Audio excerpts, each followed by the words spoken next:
Didactic poetry presented by Ruth Moctezuma, Jordan Myers, Rachel Phillips, and Abigail Sanford. Didactic poetry was first used in ancient Greece.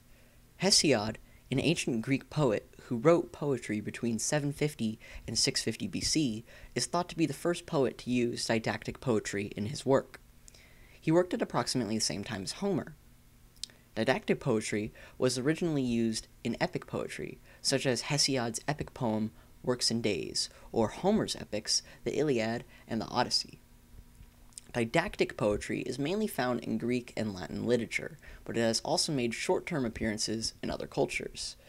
Throughout history, didactic poetry has evolved to fit shorter poems along with epic poems. The meter used in didactic poetry is known as dactylic hexameter. Dactylic hexameter is very important to Greek and Latin poetry, and it is especially associated with epics. Dactylic hexameter is often referred to as heroic, the very words meaning epic poetry. It is also known as the grand style of classical poetry. Dactylic hexameter refers to one line of poetry composed of 6 feet, as hecta means 6, and each is made using dactyls. So, hexameter refers to 6 lines, but what is the significance behind dactylic? The word dactyl is a Greek word meaning finger or toe. Toe can be broadened to foot, meaning that the structure of a toe is the same structure applied to the feet of a didactic poem. Just as there are 3 phalanges in a finger, there are 3 parts to a dactyl. In a finger, the first phalanx is in the longest, while the others are shorter and close in length. In the same way, the dactyl foot is composed of 3 syllables, long, short, short. Since the meter in question is dactylic hexameter, there are 6 sets of the dactyls. The dactylic foot can be represented with a long mark, or an underscore, followed by 2 short marks, so U. So a dactylic foot can be written as underscore UU. If you count dactylic hexameter, you'll see 6 underscores and 12 U's, making up 6 feet. Throughout history, many examples of didactic poetry have been written. Some of the most famous include Homer's Iliad and Odyssey, as well as Virgil's Aeneid. In addition, didactic poetry has been adopted for shorter poems, such as Metamorphosis by Ovid. Unfortunately, didactic poetry is a dying art.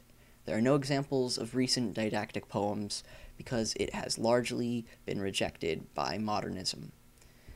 The saying, 30 days hath September, is an example of dactylic hexameter and is often referred to as the final survivor of didactic poetry. However, even this is often contested by literary critics because many consider the saying to be a verse rather than poetry. An essay on man by Alexander Pope is a famous example of didactic poetry. Written in 1734, this poem is meant to teach us about God's ways and how they differ from human imperfections. This excerpt is from the first paragraphs of Pope's second book of the poem. It says, "Know then thyself, presume not God to scan, the proper study of mankind is man, placed on this isthmus of a middle state, a being darkly wise and rudely great, with too much knowledge for the skeptic's side, with too much weakness for the stoic's pride. He hangs between, in doubt to act, or rest, in doubt to deem himself a god or beast, in doubt his mind or body to prefer, born but to die, and reasoning but to err.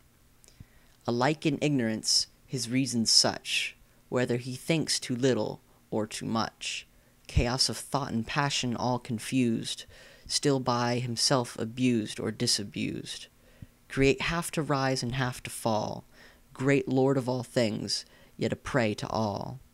Sole judge of truth in endless error hurled, the glory jest and riddle of the world. Go, wondrous creature, mount where science guides. Go, measure earth, weigh air, and state the tides.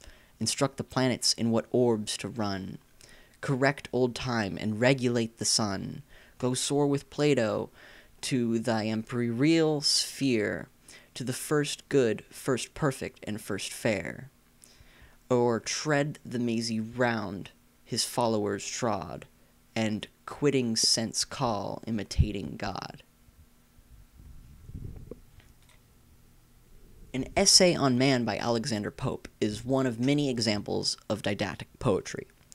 This poetry form is recognized by its meter, didactic hexameter, and its overall moral message or lesson. An Essay on Man is a great example of didactic poetry because it is written in didactic hexameters. If we were to break up each line of the poem, we would clearly see 6 sets of dactyls containing 1 long and 2 short syllables. As we discussed earlier, this combination of feet creates the dactylic hexameter. In addition, an Essay on Man has a clear message or lesson to teach its readers. The entire poem demonstrates the imperfections of man and the perfections of God in order to show that while we may not understand or know how God does what he does, his ways are perfect and we should trust him.